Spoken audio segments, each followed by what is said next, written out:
everyone, welcome back to the discussion. Today we're diving into the fascinating world of quantum computing, specifically looking at how we can reconstruct the state of a quantum system in real time. This paper explores two different algorithms for doing just that. What are the key challenges in online quantum state reconstruction? The main challenge is that quantum systems are inherently delicate. We can't just directly observe them without disturbing their state. We need clever methods to extract information about the system without destroying it, and we need to do this quickly because the state might be changing rapidly. Traditional methods are often too slow for real-time applications. So these algorithms are designed to overcome that speed limitation. What makes them online algorithms? Exactly. Online means they process data sequentially as it arrives, rather than waiting for a complete data set. This is crucial for real-time applications where the quantum state is evolving dynamically. These algorithms use continuous weak measurements, which allow us to gather information about the system continuously without causing significant disruption.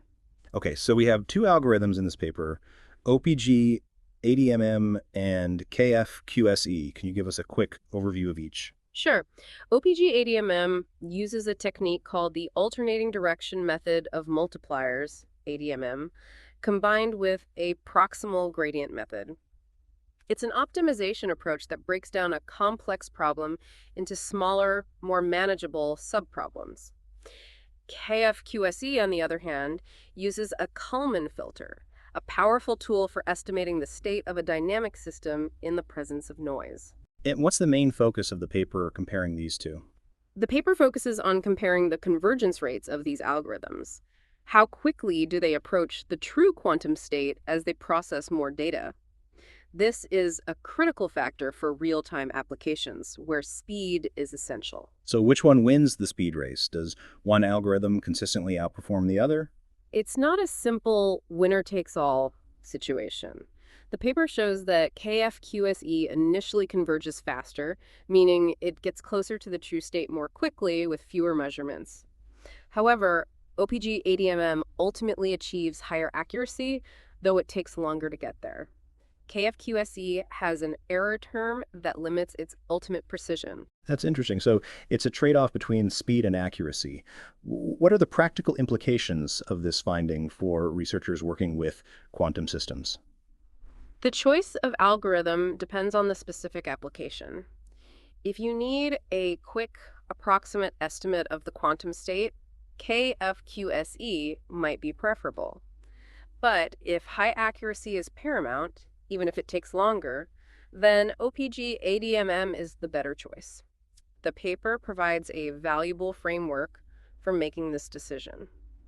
The paper mentions something called normalized distance as a key metric. What exactly is that? The normalized distance is a way to quantify how close the reconstructed quantum state is to the actual state. It's a measure of the error in the reconstruction, normalized to account for the scale of the quantum state itself. A smaller normalized distance indicates a more accurate reconstruction. The paper also uses a 4-qubit system in its simulations. Why is that a relevant choice? 4 qubits is a good balance between complexity and feasibility. It's complex enough to be a meaningful test of the algorithms, but not so complex that the simulations become computationally intractable. It allows for a clear comparison of the algorithm's performance. The paper mentions convex optimization. Could you explain what that means in this context?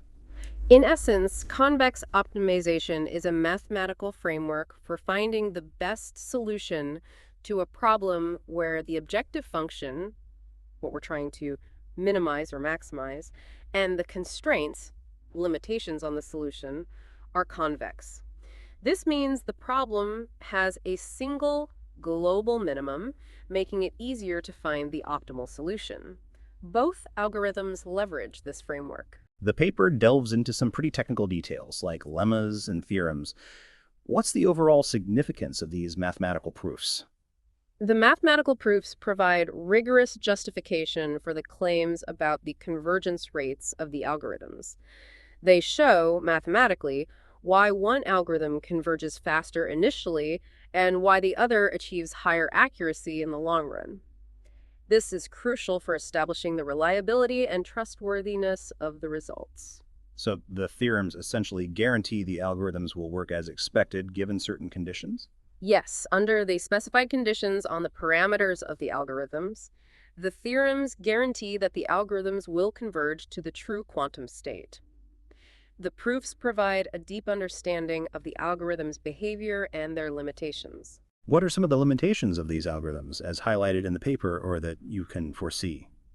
One limitation is the assumption of Gaussian measurement noise. Real-world quantum measurements often have more complex noise characteristics. Another limitation is the computational cost, especially for larger quantum systems. The algorithm's performance might degrade as the number of qubits increases. What are some potential future research directions stemming from this work? One direction is to explore more robust algorithms that can handle non-Gaussian noise. Another is to develop more efficient algorithms that scale better to larger quantum systems. Finally, applying these algorithms to real-world quantum experiments and validating their performance in practical settings is crucial. The paper mentions the use of a sliding window method. What's the purpose of that? The sliding window method is a way to handle the continuous stream of measurement data. Instead of processing the entire history of measurements, the algorithm focuses on a limited window of recent measurements. This helps to adapt to changes in the quantum state over time and reduces computational complexity. The paper mentions projection onto the solution space. What does that mean in the context of quantum state reconstruction? Quantum states must satisfy certain constraints: positive semi-definiteness, trace equal to 1, Hermitian. The projection step ensures that the reconstructed state always satisfies these constraints, even if the intermediate results of the optimization process violate them. It's a way to enforce the physical validity of the reconstructed state. The paper uses the ISTA algorithm. What role does it play?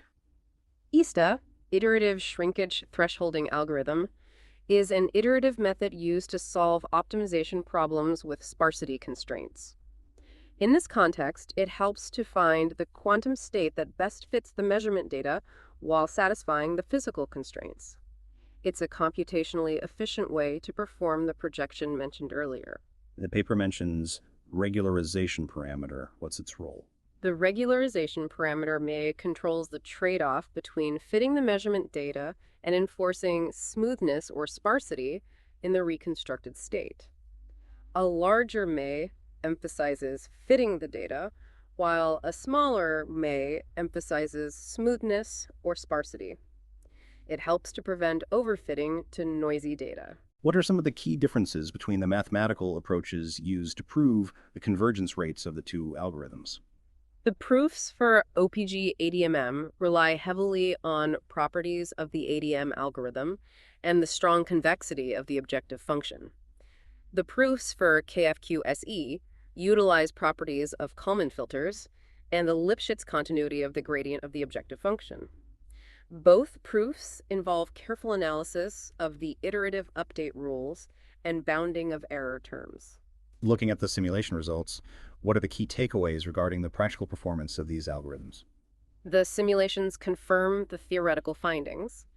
KF-QSE shows faster initial convergence, but OPG-ADMM ultimately achieves higher accuracy. The error term in KF-QSE prevents it from reaching the same level of precision as OPG-ADMM, especially for longer time horizons. This has been a really insightful discussion on the intricacies of online quantum state reconstruction. Thank you for breaking down this complex topic for us.